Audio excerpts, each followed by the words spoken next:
When we text on Shabbos, it's like smoking cigarettes. Well, what does that mean? You all know that in the 40s and in the 50s, and everyone was smoking cigarettes. It was unbelievable. Everyone was having fun. You want to get chicks? You light up a cigarette. But of course, we know better. We know that people were dying from it. I got one better. Did you know that in the 1930s, when you would go into the pharmacy and you wanted to buy a shoe, they had an X-ray machine, and you would put your foot in the shoe, and you would look through the X-ray, and it would show you where your foot was in relationship to the exterior of the shoe. Well, guess what? It was a wonderful way to buy shoes. You knew exactly where your toe was. Everyone was dying of cancer. They didn't know that they had gamma rays, alpha rays. What? So again, there are things that you do that have spiritual damage. It's invisible. You don't see it. And there's no more truer than when it comes to texting on Shabbos. You're chipping away. And I'm going to tell you why the separation is so important. I'm going to tell you about, I'm even going to learn a little history right now. Everyone, of course, knows who Arafat is, Yamach Shemo. Aside from being a terrorist and a bad person and the head of the PLO, this guy in 1974 went to the U of N and he said, we will not rest until every Jew is in the sea in Israel. He took his gun holster off and he actually put it on the podium. Did you know that this man, who was responsible for the death of so many innocent people, forget Jews, just people, he got a Nobel Peace Prize? That's crazy. How? Because the separation has become blurred. And that's where the Shabbos comes in. That's where the mitzvahs come in. That's where the dairy and the meat comes in. We're separating. We're holy people. We're like gold. We're separating and elevating. You have to keep that in mind. Take a look at a guy named John Gotti. I know you don't know who that is, but I know who that is. Remember who John Gotti was? Of course he does. Dapper Don. Who was he?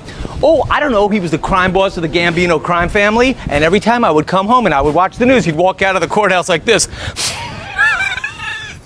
And everyone was like, who is this guy? He's wearing $2,000 suits. He's the coolest guy in the world. We all looked up to him. And then we get a little older and we find out, wait a minute, this isn't a good guy. He was responsible for the death of many people. He's not necessarily doing good deeds. Why do we like him so much? Because our vision gets obscured. That's why you have that lady, what is her name? Jenner, Caitlyn Jenner. Is she a man or a woman, or he was a man, now it's a woman? I'm not making fun. I'm being honest. It's something that we have to understand now. The lines have become blurred. They're making weddings now. That it's one thing if a person wants to, have a certain lifestyle, but that doesn't necessarily mean that you have to have a rabbi give a blessing to something that's not necessarily permissible.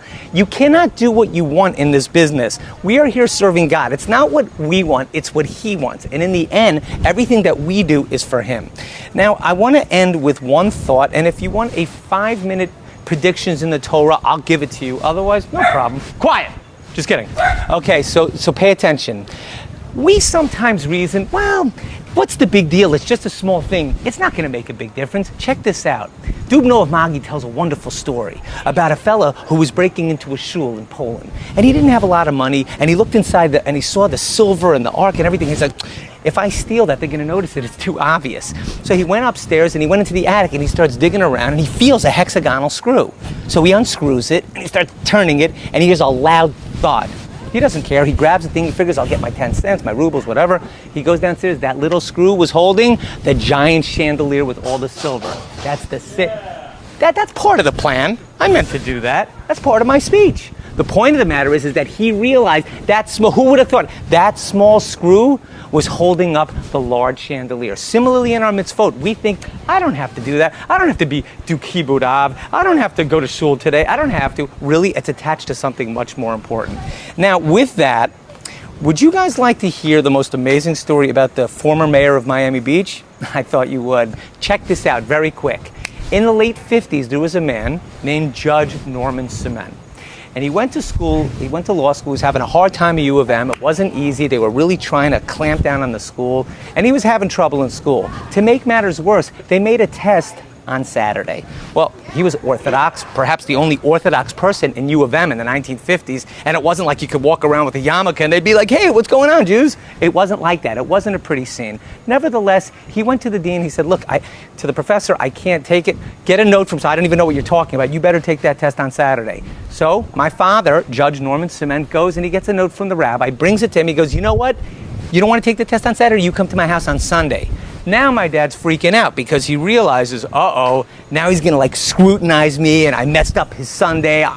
If I was going to do bad beforehand, now I'm really in trouble. Well, guess what? He shows up Sunday morning and when the man lets him in, my father sees a picture of a rabbi on the wall. He's like, what? Why is there a rabbi here? This guy's not Jewish. He says, I noticed you're looking at that picture. That's my grandfather. My grandfather was a Jew.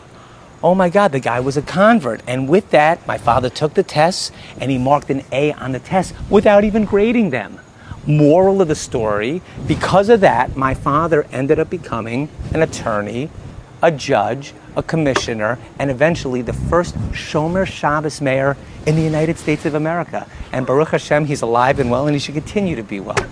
I just want to tell you that miracles can happen, and the Shabbos is living proof of that. I also want to dedicate this class for a refuah shalema for Nissim Ben Miriam.